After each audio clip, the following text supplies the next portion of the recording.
Warning: this video may be disturbing or upsetting to some audiences. I'm a search and rescue officer for the U.S. Forest Service. I have some stories to tell. I have a pretty good track record for finding missing people. Most of the time they just wander off the path or slip down a small cliff, and they can't find their way back. The majority of them have heard the old "stay where you are" thing, and they don't wander far. But I've had 2 cases where that didn't happen. Both bother me a lot, and I use them as motivation to search even harder on the missing person cases I get called on. The first was a little boy who was out berry picking with his parents. He and his sister were together, and both of them went missing around the same time.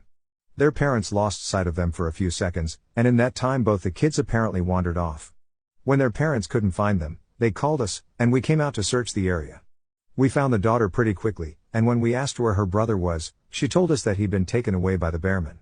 She said he gave her berries and told her to stay quiet, that he wanted to play with her brother for a while. The last she saw of her brother, he was riding on the shoulders of the Bearman and seemed calm. Of course, our first thought was abduction, but we never found a trace of another human being in that area. The little girl was also insistent that he wasn't a normal man, but that he was tall and covered in hair, like a bear, and that he had a weird face.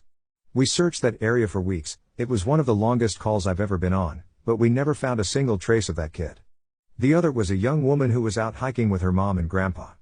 According to the mother, her daughter had climbed up a tree to get a better view of the forest, and she'd never come back down.